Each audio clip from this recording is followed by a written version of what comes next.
बंधी थी जंजीरें, दिल मगर आजाद था, रक्त के अंतिम कतरे में भी भारत जिंदाबाद था।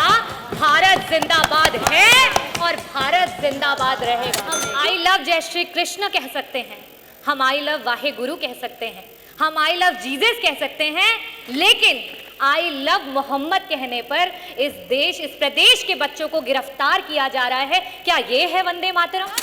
बाहुबलियों की बात आती है तो उनको संरक्षण, और जब एक पीडीए की बात आती है तो उसका भक्षण। क्या ये है वंदे मातरम? यदि तुम्हार डाक शुने क्यों ना आशे, तुम्हें एकला चलो रे, एकला चलो, एकला चलो, एकला चलो, एकला चलो रे। वंदे मातरम, वंदे मातरम, इनकलाब। मैं आपका आभार व्यक्त करना चाहूँगी कि आपने मुझे वंदे मातरम पे हो रही चर्चा में भाग लेने का अवसर दिया। 1875 में जिस समय देश गुलामी की जंजीरों से जकड़ा हुआ था, जिस समय देश में हर तरफ महामारी थी, जिस समय देश का किसान जो है वो भारी लगान दे रहा था, जिस समय देश का हर जवान ब्रिटिश हुकूमत की गुलामी कर रहा था, जिस समय देश की बहू बेटियों की आबरू हर रोज़ लूटी जा रही थी, उस समय बंगाल के कोने से आवाज़ आई वंदे मातरम। बंकिम चंद्र चटर्जी जी के द्वारा लिखा गया और रविंद्रनाथ टैगोर जी के द्वारा गाया हुआ ये गीत लड़ाई का, देश की स्वतंत्रता की लड़ाई का हथियार बना। इस देश की स्वतंत्रता की लड़ाई के लिए वंदे मातरम कहते हुए लोगों ने अपने प्राणों की आहुति दे दी। ये किसी जाति विशेष के लोग नहीं थे, ये किसी धर्म विशेष के लोग नहीं थे, इसमें महिलाएं भी थी, इसमें इस देश के हर एक व्यक्ति का योगदान रहा, जिसकी वजह से आज हम इस आज़ाद भारत में सांस ले रहे हैं। अध्यक्ष जी, आज राष्ट्रगान के, राष्ट्र गीत के 150 वर्ष पूरे होने पर हम इस चर्चा को करा रहे हैं, लेकिन क्या सरकार वंदे मातरम इन शब्दों को क्या समझती है, इनकी मान और मर्यादा को समझती है? वंदे मातरम का अर्थ है वंदना माँ की, भारत माँ की। किसी भी माँ की वंदना उसके बच्चों को दुख पहुंचा करके, उसके बच्चों के साथ अत्याचार करके कभी भी नहीं की जा सकती। अधिष्ठाता महोदय, यह सरकार की कैसी मातृ वंदना है जहां हर रोज माँ के बच्चों के साथ अत्याचार हो रहा है, उनको तिरस्कृत किया जा रहा है। इस सरकार में हम आई लव जय श्री कृष्ण कह सकते हैं, हम आई लव वाहे गुरु कह सकते हैं, हम आई लव जीसस कह सकते हैं, लेकिन आई लव मोहम्मद कहने पर इस प्रदेश के बच्चों को गिरफ्तार किया जा रहा है। क्या ये है वंदे मातरम? मैं कहना चाहूंगी अधिष्ठाता महोदय, आज जब प्रदेश का युवा नौकरी मांग रहा है तो उस पर डंडे बरसाए जा रहे हैं। क्या ये है वंदे मातरम? आज हर जिले के कोने कोने में कहीं ना कहीं हर रोज अखबारों में हम सुन रहे हैं कि किसी महिला को सताया जा रहा है या तो जलाया जा रहा है। क्या ये है वंदे मातरम? आज इस सरकार में जो दलित हैं उनकी मौतों का आंकड़ा छुपाया जा रहा है। गोंडा में संजय सोनकर को पुलिस के द्वारा मार मार कर, पीट पीट कर उसकी हत्या कर दी गई। क्या ये है सरकार का वंदे मातरम?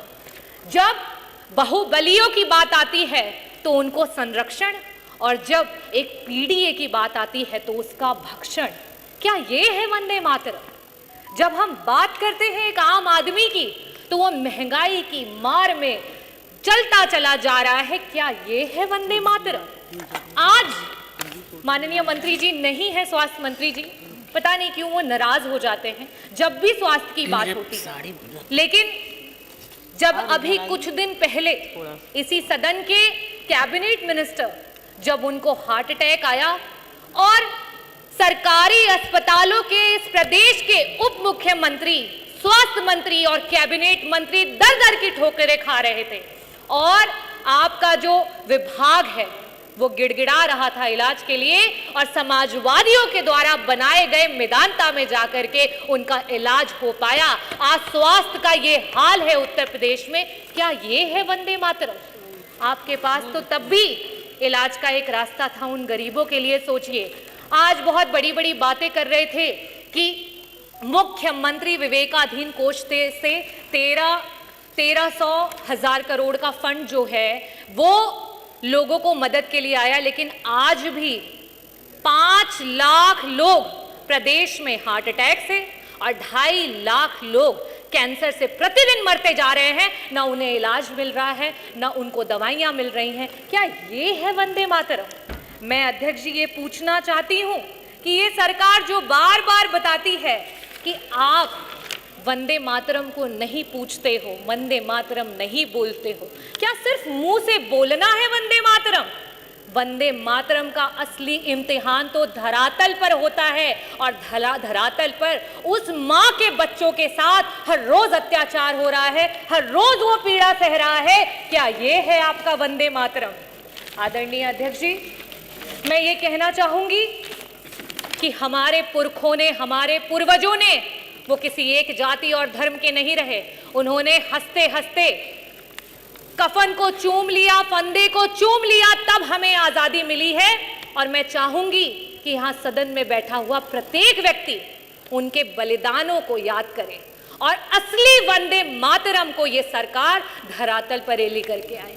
मैं पुष्प तो नहीं अर्पित कर सकती, लेकिन मैं शब्द चढ़ाती हूं। हिंद जिनकी जान था, मैं शब्द चढ़ाती हूं। हिंद जिनकी जान था, नाम हिंदुस्तानी जिनका मजहब हिंदुस्तान था। कई पैसों से सौदा लहू के मोल हुआ था, भगत सिंह के जैसों से माओं ने गोली खाई थी। आप बात कर रहे हैं मां की, जिस आजाद भारत में हम हैं, माओं ने गोली खाई थी, बेटे फंदों पर लटके थे। आजादी की डोली जो आज हम आजादी की डोली कुर्बानी के कंधों पर, बदन पर बंधी थी जंजीरें, दिल मगर आजाद था। रक्त के अंतिम कतरे में भी भारत जिंदाबाद था। भारत जिंदाबाद है और भारत जिंदाबाद रहेगा, क्योंकि रविन्द्रनाथ टैगोर जी ने इस गीत को गाया और उन्हीं के द्वारा गाया हुआ एक और गीत है, एकला चलो रे।